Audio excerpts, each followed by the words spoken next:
Hey everyone, how's it going? Today I'm just going to be doing a quick little walk around the 4Runner. In the last video, I believe it was the body mount chop. I've since added the lift kit, the wheels and tires, and then I've had to do a little bit of cutting and trimming just to make it drivable. There's certainly some rubbing in certain spots when I crank the wheel all the way, but I'll point that out when I do the walk around. Yeah, so I'm just going to kind of go around the whole 4Runner and show you guys what I did, talk about what I had to do to make it work, and yeah. Also, I know I said that I was going to record the process of me actually putting this on, but the night that I did it, I probably did it a month and a half ago. I just wanted to drive it around and test it out a little bit before I made a video on it. But I was originally going to do the install video, and I started filming it and started installing it, and it was just way too much for me to handle. I'm not the greatest in the garage, so I just had to do what I could, and the filming it would have made it take way longer, and I figured I could just do a walk around afterwards. So let's go ahead and get right into that. So I'm gonna go ahead and just kind of make my way around. We'll go over everything that I did to get this set up here. So the first thing I had to do was the Viper cut. That helped me clear the tires there. Sorry if you hear the neighbor's dog barking. I can't help that. But yeah, that helped clear the tires there, so there's no rubbing issues whatsoever on the front of the tire. I would also like to say, while I'm talking about the front tires, my alignment isn't perfect. I would like to get the caster up a little bit higher, and that might solve all of my rubbing problems. But for now, I do have some rubbing on the backside. But yeah, so Viper cut was the first step, cleared the front of the tire, and then after that, I did the cab mount chop, or body mount chop, which is kind of difficult to see right there. And I do have some rubbing right in, sorry, it's not focusing, right in this area, if I can get it to focus. Yeah, right in this area on the front part of the body mount. I guess I just didn't chop it aggressively enough, but it's only when I am full lock in reverse. So not too bad of an issue, and other than that, I'm pretty good. Another thing I had to do down here was these rocker panels. I actually lost one on the way home from the alignment shop. So I went ahead, took off the other one, and I trimmed off this half of it. And I cut the, wow, this focus is not very good. And I cut some of this metal here and also back here. And along with that, in the fender well, I did the pinch weld hammering. It's not the prettiest job. I actually planned on going back, beating it some more, and then spraying a rubberized liner over it. But honestly, I forgot about that, and now that I'm making this, it's something that I will be doing. So yeah, I'm just gonna pinch that in a little bit more and then rubberize coat. But now, onto the actual lift in the front. I have the King OEM suspension, I think that's what they call it, with the 550 pound springs, and then the Total Chaos Fab upper control arms. We'll get a shot from down here. And then, as you can see, I have the adjustable reservoirs right here, so you just twist this to make it stiffer or softer. I have it about midway right now, and it seems to ride pretty good. My preload on this side is kind of high to compensate for the driver's side lean, and it seems to be working pretty decently. Also, a lot of people complain about noise with these. I haven't done it in a couple weeks, but I was keeping up on top of the lube on the uniball, and then I used the recommended grease for the bushings, and they don't make any noise whatsoever. So these things are sweet so far. But yeah, that is the front setup here. I have done nothing else up front, no diff drop, nothing like that. And then for wheels and tires, whoa, we gotta back up here. I have the Toyo Open Country AT3s in a 35 by 12.5 17, and then the Work S1 HC wheels.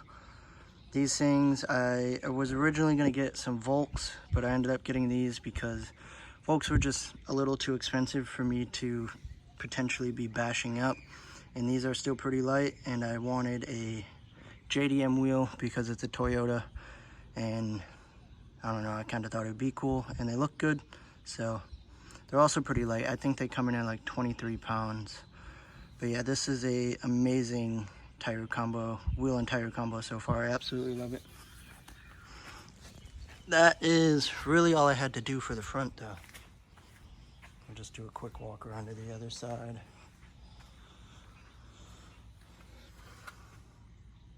So as you can see, this side, the preload is quite a bit less, just because, like I said, honestly, Tacomas and 4Runners both have some lean on the driver's side, so having this side lower helps compensate for that. I'm not sure if I'm rubbing on this side, but I think I am, but I'm definitely rubbing on the driver's side right here on the body mount. And then I did the same trimming over here, and then of course the wheel's obviously the same. So we'll wrap around. I've also since added my rooftop tent because the springs in the back are meant to have some weight on them, so that helps it ride a lot better.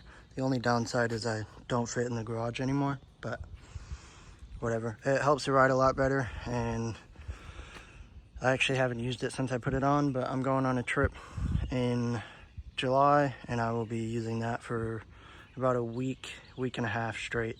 So very excited for that. I might film some stuff. Anyways, onto the back.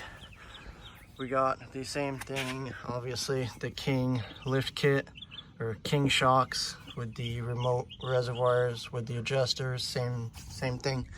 We'll show these from right here.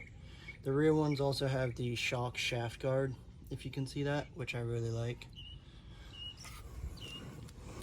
Go ahead and get a backup view. I think my dog peed on the tire, which isn't very nice. The only thing I had to do back here was remove the rear fender flares, mud flaps. There is a company that sells like a filler plate for this, but it's like $100, and honestly I haven't even taken it off anything more than just dirt roads yet, so I'm not too worried about getting mud back there for now, but eventually I will be doing that. And then also back here we have these springs. They're just the Old Man Emu, and I think they're just the medium duty ones, or maybe light duty. They're meant to have like 150 pounds of weight on the back. There's nothing really special about them. So far there are no changes to bump stops or anything like that. No panhard bar correction. That thing is crooked, but honestly it doesn't ride too bad, so I'm not in too big of a rush. I know Dr. KDSS sells a relocation for that just bolts in, and I'm definitely thinking about doing that. I have the factory spare for now. Eventually I'm going to get a hitch mounted swing out thing. I'll just get an angle from the side. These are only a -10 offset, so there's not a ton of poke, but I think it looks good. We'll do a back shot. This thing's definitely tall with the rooftop tent up there.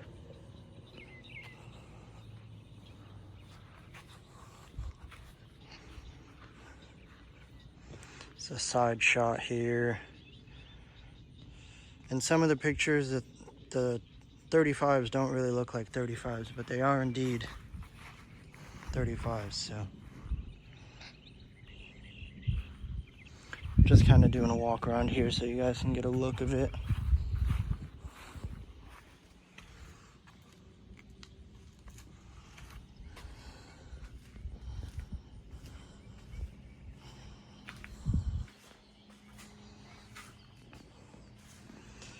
But yeah, that's really it. There's really not a whole lot to it. I just wanted to do a quick walk around because I did say I was going to record the install and I never ended up doing that. So here's a video on an update of the 4Runner. It's driving great, absolutely love it. And yeah, we'll go ahead and close out this video. That about wraps up the walk around video. Tried to keep it short and simple. Sorry for not making the actual install video. Like I said, it would have just taken me way too long and it wasn't worth making the video of step by step. There's plenty of that online. But if you do have any questions about any of the stuff I have, or any of the install questions, or anything to do with the 35's or lift kit, just comment them down below and I'll do my best to help you out. But yeah, like I said, that's it for this video. Hope you guys enjoyed. I'm going to be posting more gear related content in the coming future, in the upcoming future, I guess, however you word that. So stay tuned for that. Once again, thank you guys so much for watching and have a good day.